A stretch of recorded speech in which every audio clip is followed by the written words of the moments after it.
Hoje, sentimento de inferioridade. Vamos trabalhar um pouquinho esse tema e vamos juntos aí. Felipe vai me ajudar na projeção lá. O sentimento de inferioridade ou incapacidade nos imobiliza para trabalhar no reino de Deus. Quem carrega esse sentimento de inferioridade está sempre se eximindo de assumir compromissos, de cumprir o seu chamado. Uma pessoa que tem um sentimento de inferioridade, ele está sempre se eximindo. Não tem gente mais capacitada, não chama outra pessoa, não, eu sou ainda muito jovem, não, eu já tenho muita idade, não, eu sou mulher, não, eu sou homem.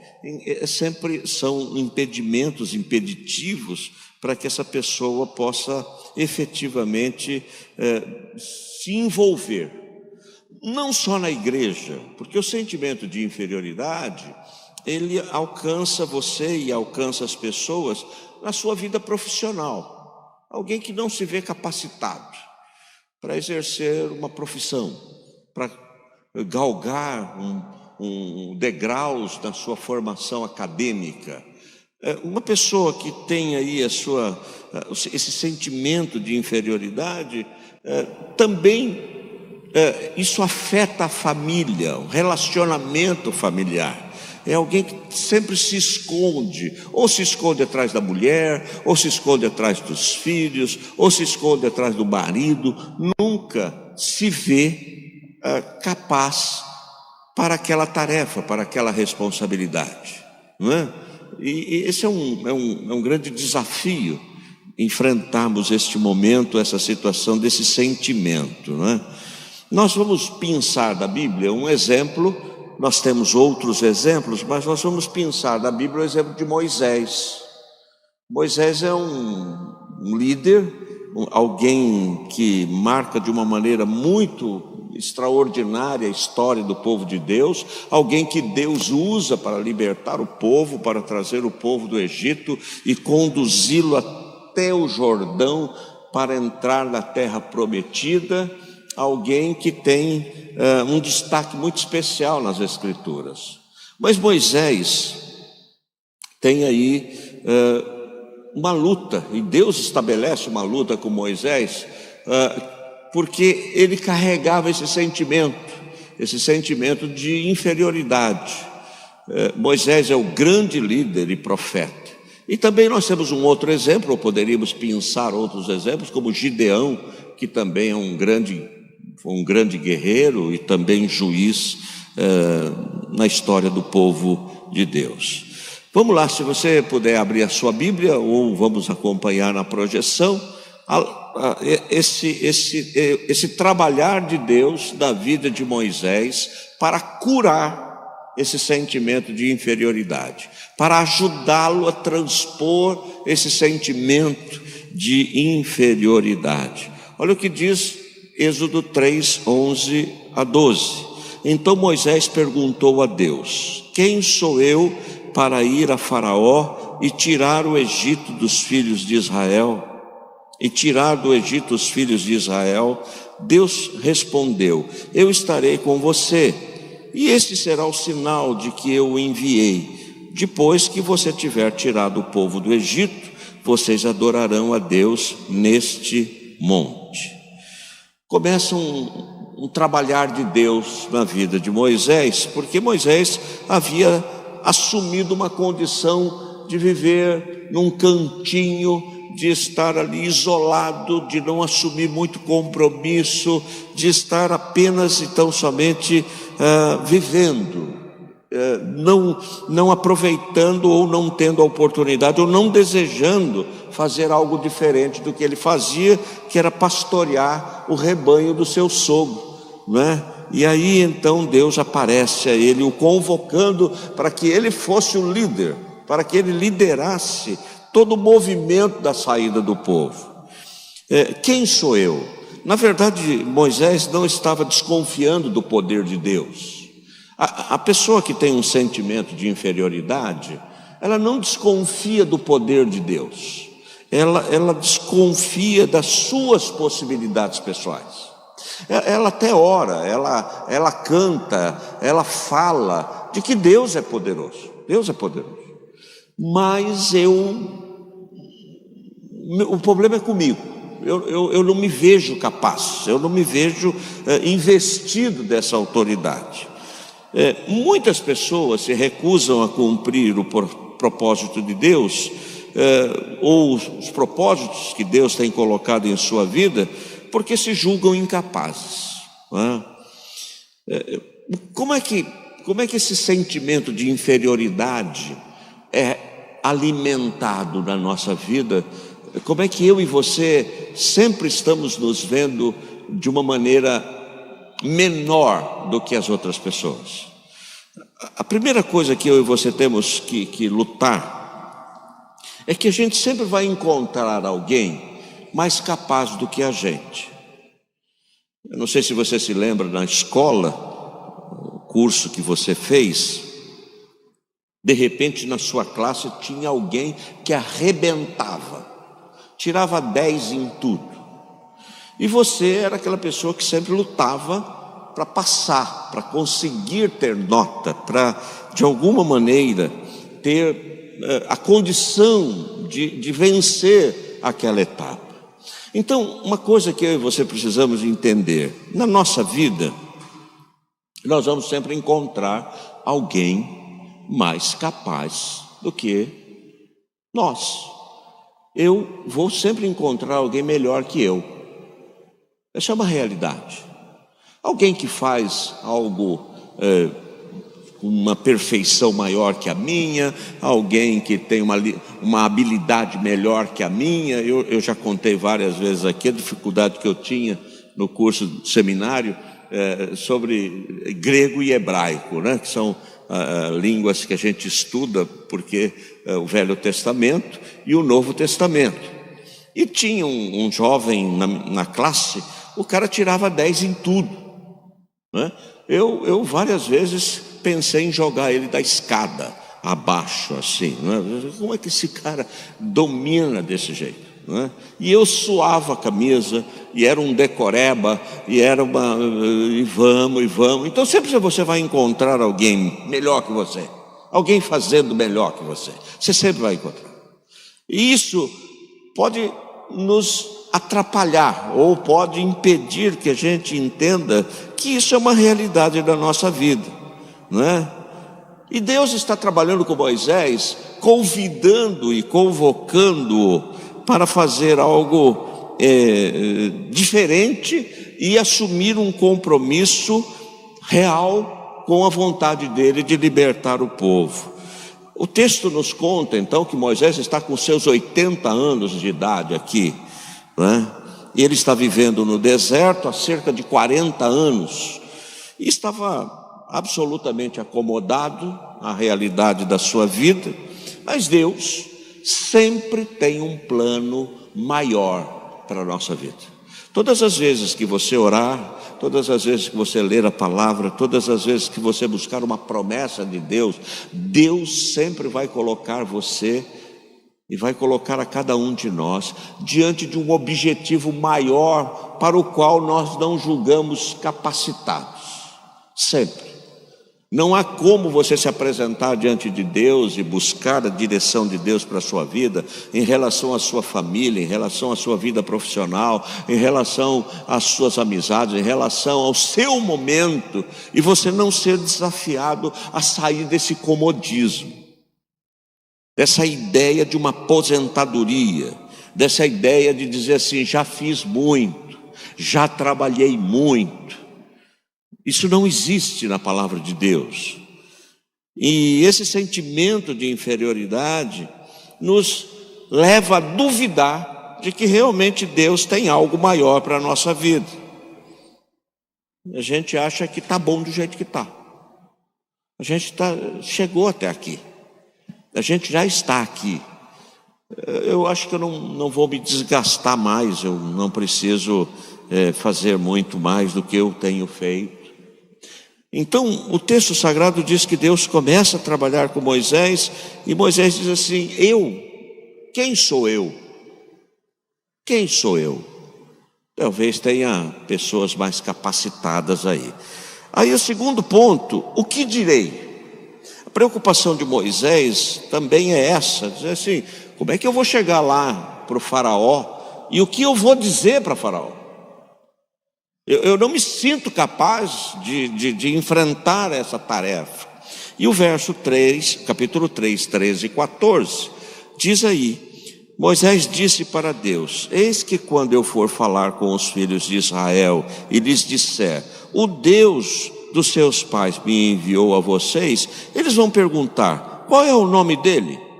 E então, que lhes direi? Deus disse a Moisés, eu sou o que sou. Disse mais, assim você dirá aos filhos de Israel, eu sou, me enviou a vocês. Havia muitas divindades no Egito, muitos deuses a quem os egípcios se curvavam, inclusive Faraó era tido como uma divindade. Mas quando Deus se apresenta a Moisés e diz, você vai dizer que eu sou o que sou, o nome não era apenas uma palavra, uma palavra dada por Deus a Moisés. O nome significava revelação, promessa e garantia. Então o nome de Deus, dito a Moisés, eu sou o que sou, está dizendo assim, Moisés, eu estou revelando algo extraordinário para a sua vida. Eu sou o Deus autoexistente. Nunca existiu nenhum Deus antes de mim e não vai existir nenhum Deus depois de mim. É isso que você tem que entender, que eu sou o Deus, eu sou o que sou, eu sou aquele que é, eu sou o único autoexistente. E aí o texto prossegue e Deus diz para Moisés assim, eu estava no passado com os seus pais, estou no presente com você e estarei no futuro com o povo. Olha o que diz o verso 15. Deus disse ainda mais a Moisés, assim você dirá aos filhos de Israel, o Senhor, o Deus dos seus pais, o Deus de Abraão, o Deus de Isaque, o Deus de Jacó, me enviou a vocês. Este é o meu nome eternamente, e assim serei lembrado de geração em geração. Eu serei com você. E você vai dizer para Faraó e vai dizer para as pessoas que o Deus criador e sustentador de todas as coisas, o único autoexistente, é quem está delegando a você essa tarefa de ir dizer a Faraó que Deus quer que ele liberte o povo, o seu povo. Aí Moisés diz assim, eles não vão crer não. Eles não crerão. O verso 4, capítulo 4, verso 1, diz assim, Moisés respondeu, mas eis que eles não vão acreditar em mim, nem ouvirão o que eu vou dizer, pois dirão, o Senhor não apareceu a você. A terceira desculpa de Moisés em relação a esse sentimento, né, de inferioridade, mostra que ele continua preocupado com a sua própria credibilidade. Ele está dizendo, o povo não vai acreditar não. Eu posso até falar que foi Deus, o Criador, o autoexistente, mas eu estou duvidando de mim mesmo, que isso possa produzir algum efeito na vida das pessoas. E aí Deus oferece alguns sinais para confirmar a sua palavra a Moisés. Se você correr aí da sua Bíblia, Êxodo 4, de 2 a 8, fala de alguns sinais que Deus dá a Moisés para garantir que ele, Deus, estaria com Moisés e que a palavra dita por Deus se cumpriria na vida dele. Então veja aí. Então o Senhor perguntou a Moisés, que é isso que você tem na mão? Ele respondeu, um bordão. Então lhe disse, jogue-a no chão. Ele o jogou no chão e o bordão virou uma serpente. E Moisés fugiu dela. Mas o Senhor disse a Moisés: estenda a mão e pegue-a pela cauda. Ele estendeu a mão, pegou-a pela cauda e ela se transformou em bordão. Então o Senhor disse: isto é para que creiam que o Senhor, o Deus de seus pais, o Deus de Abraão, o Deus de Isaque, o Deus de Jacó, apareceu a você.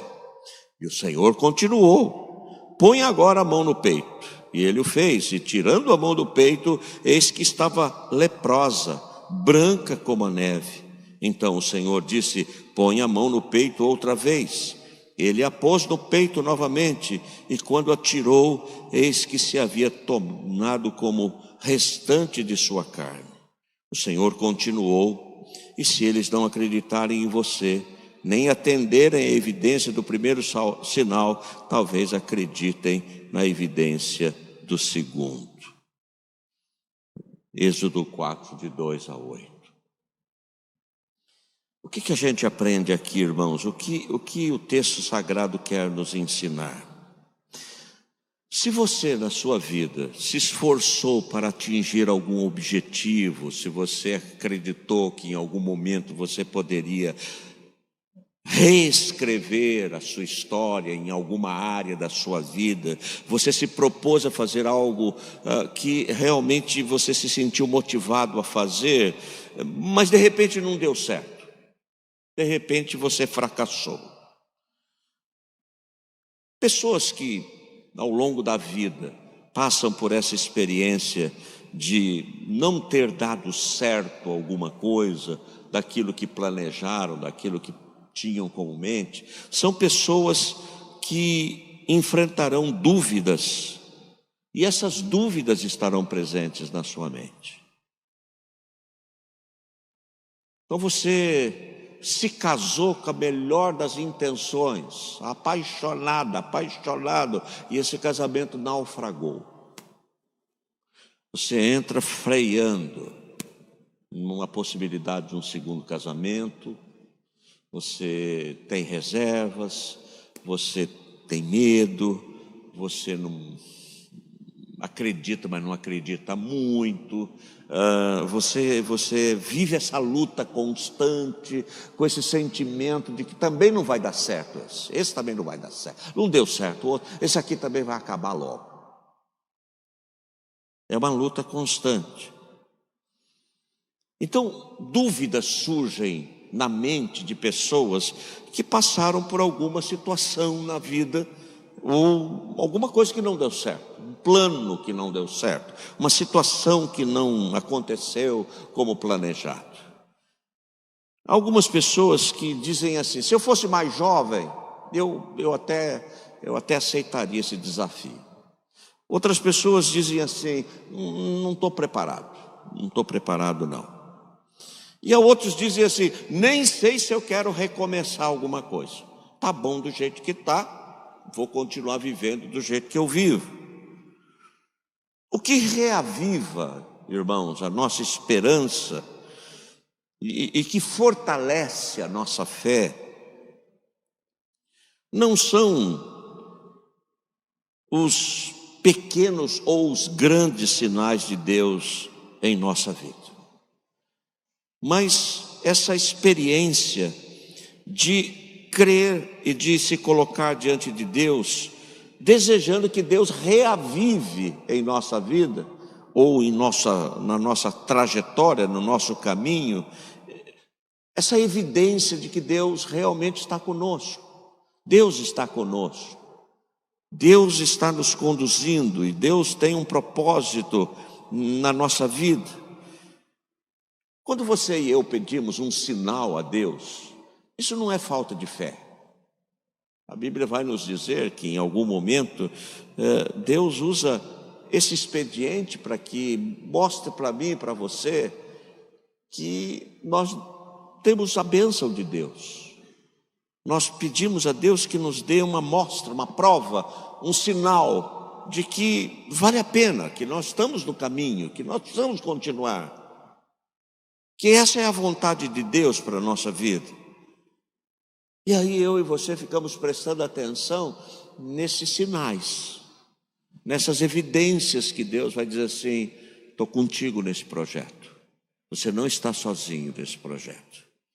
Nós vamos caminhar juntos nesse projeto. A outra objeção de Moisés: eu não sou eloquente.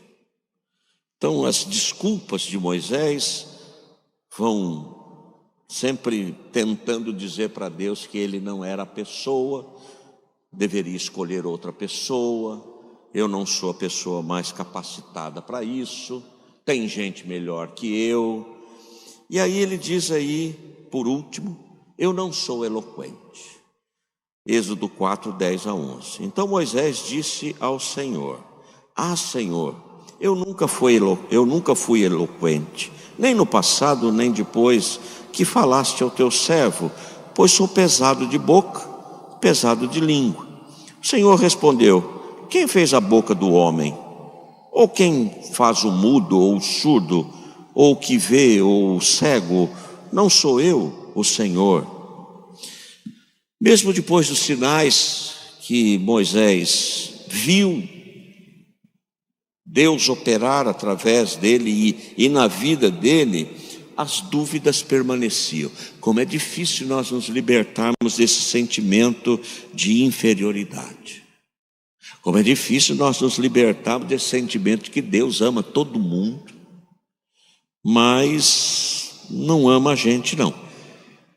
Se Deus distribuiu aí bênçãos, acho que Ele esqueceu de mim, esqueceu de nós. E o que Deus está lembrando a Moisés? Moisés, o mensageiro, ele não carrega uma mensagem dele. A mensagem que o mensageiro de Deus carrega é a mensagem de Deus. Entende isso? Não é a sua mensagem, não é o que você vai falar, não é o que você tem para dizer para Faraó. Você vai ser fiel ao que eu tenho para dizer e você vai ser o meu porta-voz. Entendeu agora como é que vai ser o negócio? Porque quando eu e você imaginamos que a capacidade realmente é nossa, e a nossa eloquência, e a nossa capacidade argumentativa, e essas questões prevalecerem, muito provavelmente nós vamos naufragar. Porque, como mensageiros de Deus, a mensagem é de Deus. Nós temos que pedir a Deus que nos dê a capacidade de sermos fiéis na entrega da mensagem, porque a mensagem é dele, é sempre dele. Hoje a igreja vive uma crise porque a gente quer pregar aquilo que as pessoas querem ouvir, o que é politicamente correto. Se você pregar a palavra de Deus, o ensino da palavra de Deus, muito provavelmente as pessoas dirão para você o que os discípulos disseram para Jesus: o pessoal vai tudo embora, hein? As palavras aí são duras, nós vamos ficar sozinhos, vai ter pouca gente seguindo aí, porque você está batendo muito forte. Essa questão de pecado, essa questão de santidade, essa questão de caráter, vai mais leve. Vai mais leve, não pega forte assim não, porque o pessoal vai embora daqui. Então o que Deus está dizendo para Moisés? Moisés, se você for gago, se você for mudo, se você for cego, se você tem uma limitação, não esteja preocupado com isso, porque a palavra, a mensagem é minha na sua boca. A mensagem é a mensagem de Deus na boca do profeta, na boca do mensageiro. Pastor, o que nós vamos dizer? A palavra de Deus. O que a gente pode testemunhar? A palavra de Deus. E aí, o que Deus diz a Moisés? Olha, foi eu que fiz o universo. Foi eu quem tomou a decisão de escolher o povo de Israel para amar e cuidar como meu povo. Fui eu que me manifestei na sarça ardente, chamando você para essa tarefa. Deus vai capacitar. E eu capacitarei você, Moisés, a dizer o que você precisa dizer. Fique tranquilo. Então presta atenção nisso. Você foi convidado para falar no aniversário da sua família. Alguém lá diz assim: tem fulana aqui, a gente vai pedir para ela dar uma palavra aqui. A palavra não é sua, a palavra é de Deus na sua boca. Abra as Escrituras, diga o que a palavra de Deus diz, proclame as verdades da palavra de Deus àqueles corações. Não esteja preocupado em fazer que você, com a sua argumentação, convença alguém a respeito de nada. Nada. Creia que é Deus quem vai te capacitar. Olha o que acontece registrado por Estevão a respeito de Moisés, em Atos, o capítulo 7, o verso 22. Estevão dá um testemunho a respeito de Moisés, dizendo assim: Moisés era um homem poderoso em palavras e obras.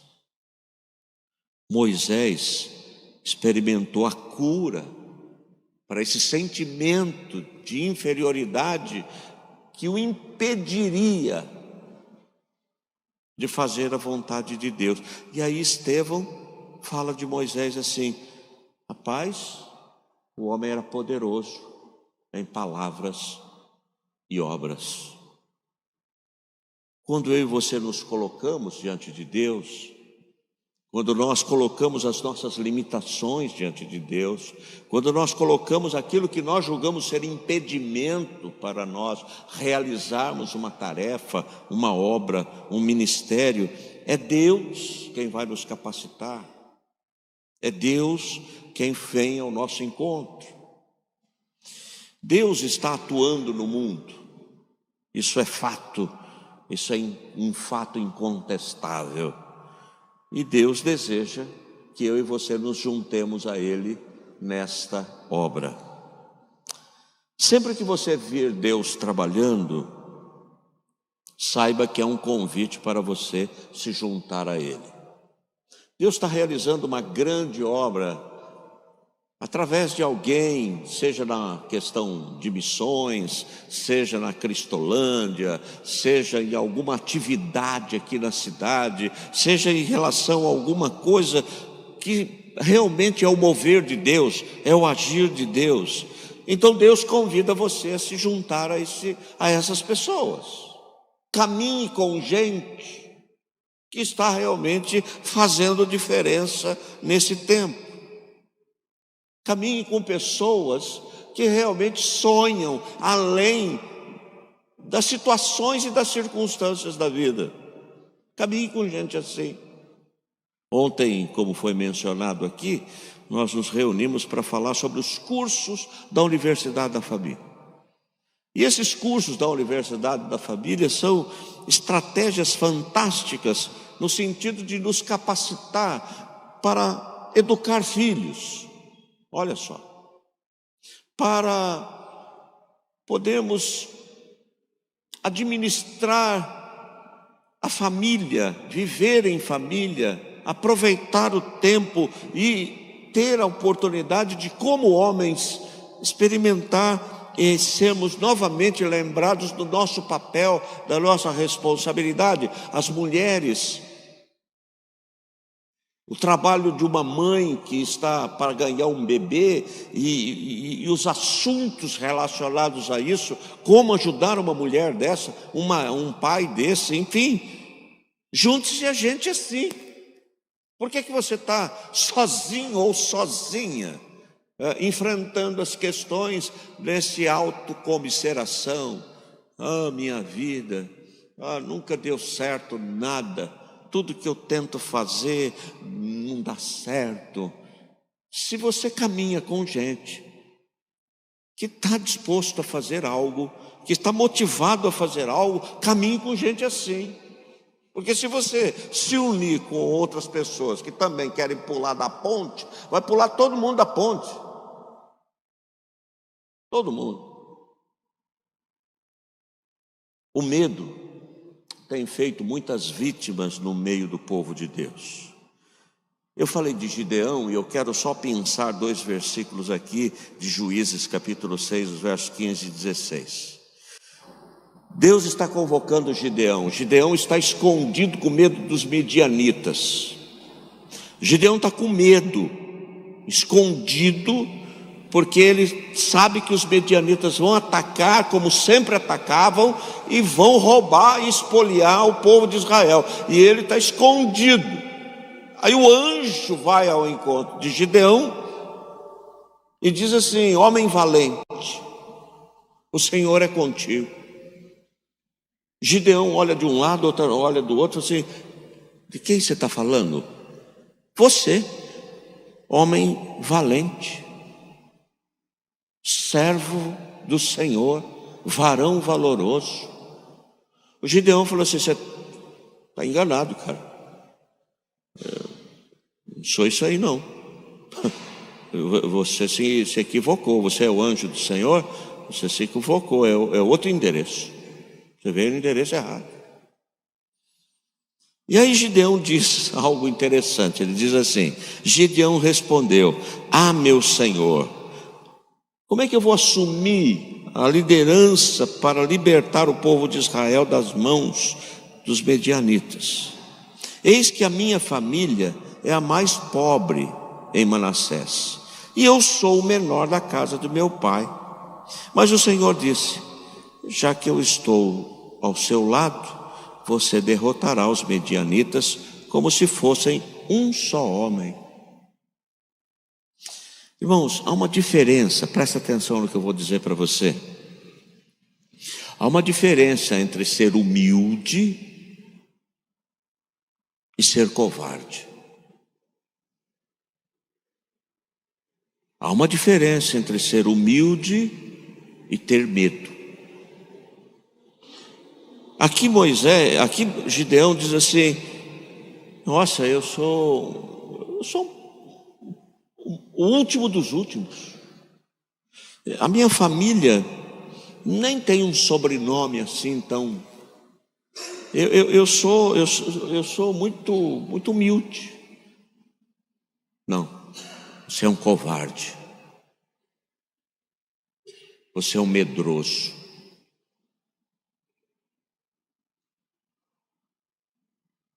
É isso que o texto está dizendo.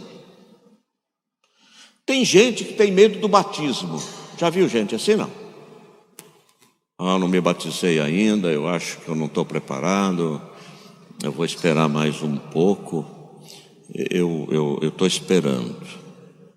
Tem gente que tem medo de testemunhar sua fé.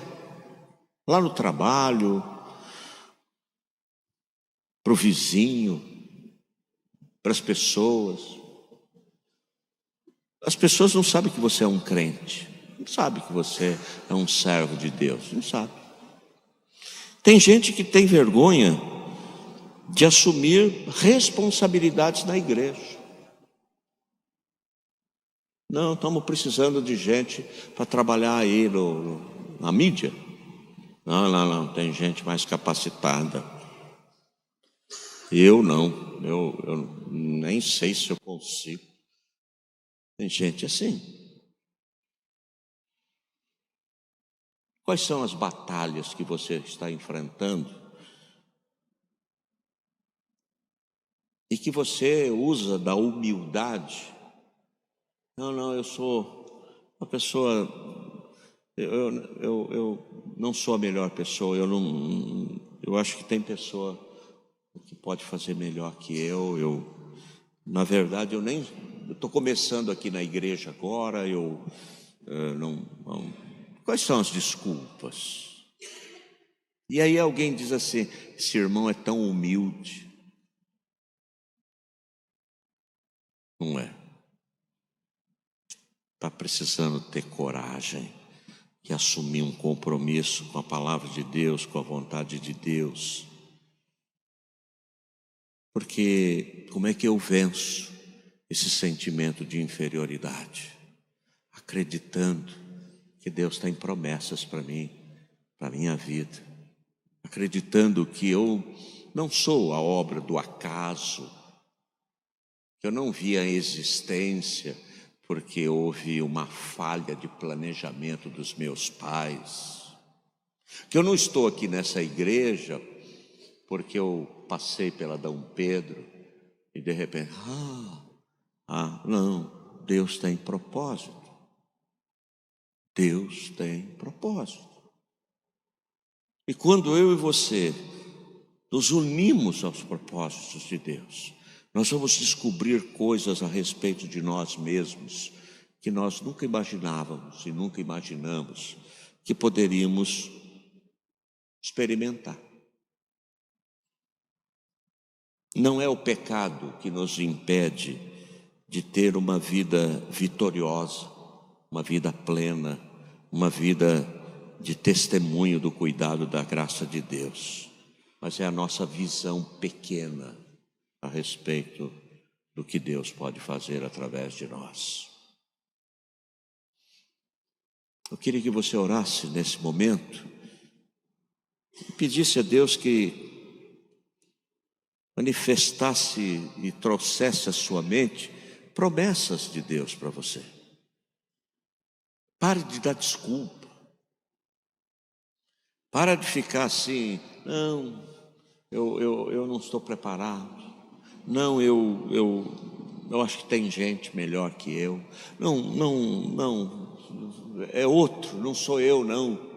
Pare de fazer isso. Pare de dar desculpa. Pare de achar que a sua esposa está mais preparada para você, para cuidar dos seus filhos do que você. Pare com isso. Pare de achar que o seu esposo é mais capaz do que você para realizar determinadas tarefas. Pare com isso. Todos nós, e quando nos colocamos diante do Senhor, buscando do Senhor essa capacitação, receberemos dele. O Senhor sempre vai nos dar as estratégias e abençoar a nossa vida diante de cada desafio, de cada luta, de cada circunstância. E presta atenção nisso. Nós precisamos tomar cuidado com aquilo que nós chamamos de humildade. De repente, nós estamos apenas com muito medo. E aí ficamos dando desculpas de que nós somos tão simples, precisaríamos nos preparar melhor, de que isso, de que aquilo, e na verdade tem nos faltado coragem para enfrentar a vida, os desafios da vida e as questões que nós estamos envolvidos. Curve a sua fronte, nós vamos orar.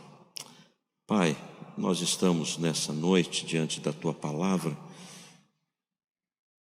e nos colocamos, ó Deus, entendendo que sempre temos diante de nós e sempre teremos diante de nós desafios maiores do que nós mesmos. Mas nos livre, ó Deus, de nos acovardarmos. Nos livre, ó Deus, de vivermos uma vida apática. Nos livre, Senhor, de vivermos uma vida de faz de conta. Nos livre, ó Deus, de vivermos uma vida que dá para o gasto. Não foi para isso que o Senhor nos chamou, e nós não fomos chamados e fomos então resgatados pelo alto preço que Cristo pagou na cruz do Calvário, para que vivêssemos uma vida de pessoas absolutamente acanhadas no tempo que vivemos. temos enfrentado desafios, situações, lutas.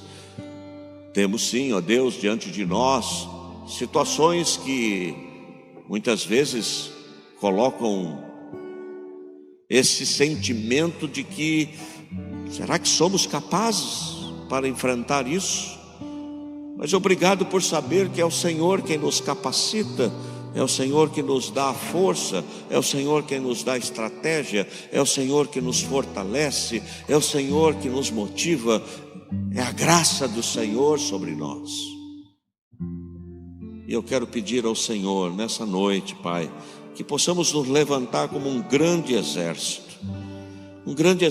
de homens e mulheres que não têm medo dos desafios da vida e que se apresentam sempre com essa disposição de fazermos diferente, fazermos algo que glorifique e exalte o Teu nome. Cura, Senhor, qualquer sentimento no nosso coração, na nossa alma, que não seja esse sentimento de agradar, de testemunhar e de viver os Teus sonhos, os Teus planos e os Teus projetos. Nos ajuda nisso, Pai. Como igreja, como povo do Senhor, nos ajuda nisso. E obrigado, Deus, pelos pedidos de oração que nós temos recebido aqui, Senhor, em nosso chat.